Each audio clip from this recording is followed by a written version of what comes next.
I'm Pat Perez, member of the 4 Aces GC. Welcome to my LIV lessons.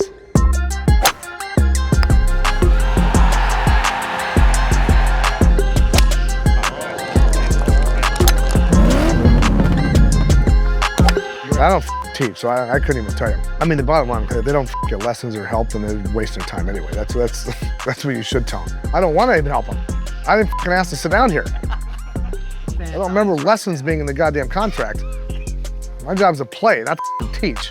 You literally have to practice. There's no like magic sauce to it. You actually have to put in time. This game is so hard. This game is not a game where you can just play once a week and think you're gonna shoot 65. So you gotta put in time and you will see results.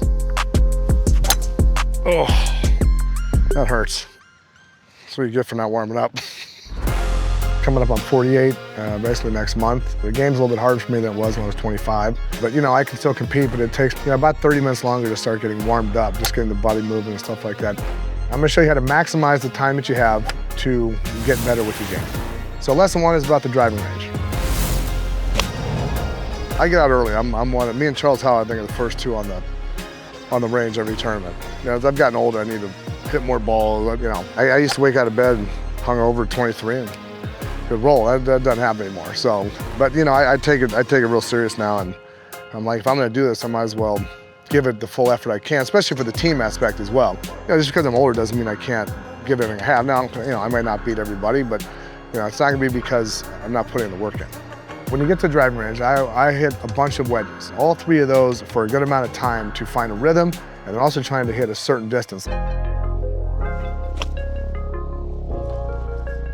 I'll hit my L wedge for probably 60, 70 balls, just hitting kind of chips, and then I'll get to a 30 yard, 50 yard, 70 yard, and I'll hit some full ones, and I'll get to the sand wedge, and I'll start about 90 and 110, and then stretch out to about 120. But I'll do that for a good 40 minutes.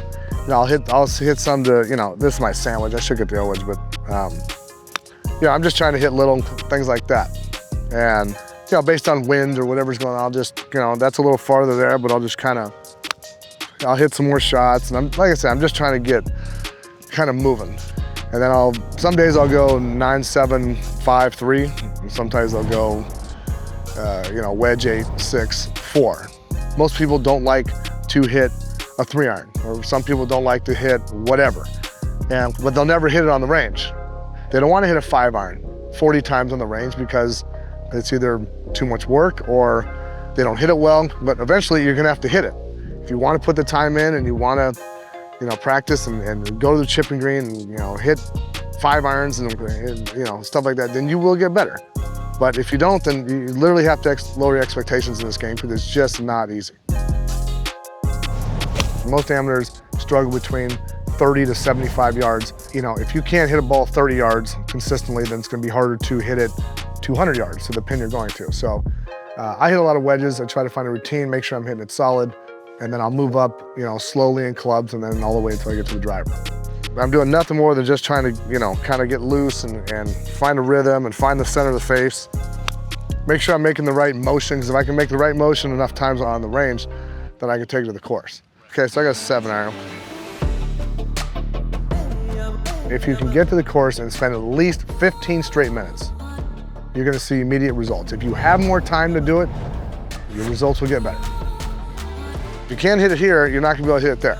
If you never practice with it, it's never gonna get easier. That's what I tell people. I said, you have to practice things that you're not good at in this game to get better. I mean, the people I play with, they show up, they go to the bar, they have 2 drinks, make 3 swings, and we go to tee. And they just accept that they're gonna shoot what they shoot. So it's good. It's not like, I can't believe I don't shoot 68. Well, you know why you don't shoot 68. You don't ever spend any time in the range. You don't even know where the putting green is. You know where the bar is, and that's fine. Believe me, I love that.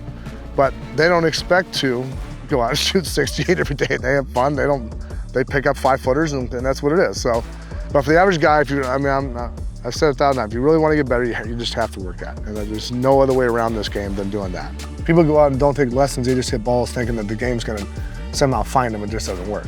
I've played with thousands and thousands of people in pro-ams, and they're like, give me something. I'm like, bro, I don't have it. I don't have anything. And the worst thing you can actually do is try to teach somebody on the course. Now they really don't care where the ball is going because they're trying something new, and then actually trying to play is gone. So the misses lately with this action, it can be two things. It can be a pull draw, or if the face, if I keep the face open too much, it'll just kind of hit like a straight right push that'll just fall much shorter than the other two shots. So if I'm going at that tree with the red, so that was a little left. That was kind of a straight, to me that's the straight pull a little bit. So it's not enough under to get it out to the right. So the face was good, but it's a little over and the face matched the path, which just makes it kind of go straight. So that shows me that I need to get it more out to the right. The ball tells you everything. The TrackMans and all that stuff is one thing, but the ball will tell you everything you need to know. Try to get a little more up to the right. And that started more aligned. Overdrew a little bit, so, probably could have got a little more under, but not bad. When I get done with a round, whether it's good or bad, Claude and I go through it and, okay, where was the miss? If it's a two-way miss, a two-way miss is if you're missing left and right. So if you're missing right fairway one hole, left fairway the next hole, right fairway the next hole, left hole, that's a two-way miss. If you have a constant miss, like if it's straight right or straight left or hooks, it's an easier fix than the two-way miss. Never hit this club, so I actually don't know what it does.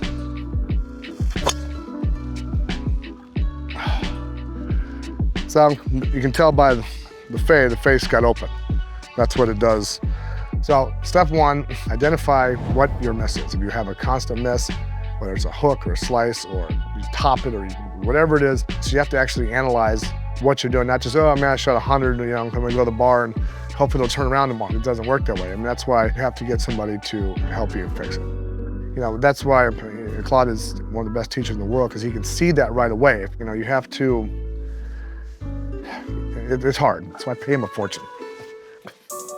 All right, so we're into a 5-wood here now. When I get to this point, I'm pretty warm by now, and I'm trying to hit that shot, and I'm really focusing on what I'm doing now. I'll get to the range really early. I'll be on the range 2 hours before we play, and I'll hit a bunch of shots, and if we get it grooved, then, about 5-8 swings so you can figure out what I'm doing. Then I'll work on that for the rest of the night until I can bring it back the next morning. And if it's not going great, if I can't really find it, then I gotta find a swing or something that I can go with that day. It may not be great, I might be hitting cuts, it may not be going where I want it to, but I gotta figure out a way to keep it forward. If I can make the swing, I'm not afraid of a shot. I'm not afraid of hitting, a 3-iron over water or whatever. It is what it is. Professional golf, if you're gonna beat somebody, you have to hit shots. And you can't shy away from, I don't wanna take that on, it's too much challenge. Well, the other guy is. The other guys are. And that's where, the way the golf game is today with the younger kids and all that stuff, they have no fear. They don't worry about consequence. They have no fear. They got their foot on the pedal. They're hitting a mile. There's not a flag on the green. They're not going to go after it. So, I've had to change my mindset that, that's how I got to play. Yeah, no, because I've lost probably 30 pounds in the last year from working out and doing all that stuff to try to get, stay healthy, which is the biggest thing for me, so I can actually stay out here long enough and play and be competitive. But I just feel better. I want to stay longer anyway. My kids are only 5 and 2, so I had different motivations. That's tight, old, and most amateurs, they don't get better because they don't practice, but they also don't practice. It's just literally practice, bro. I mean, they just don't work on it. I mean, my chipping green at home, the grass is perfect because nobody goes over there. It's just what it is. If you really want to get better at this game, you have to put in time. They're gonna be easier from there. God damn, it only gets harder. Jesus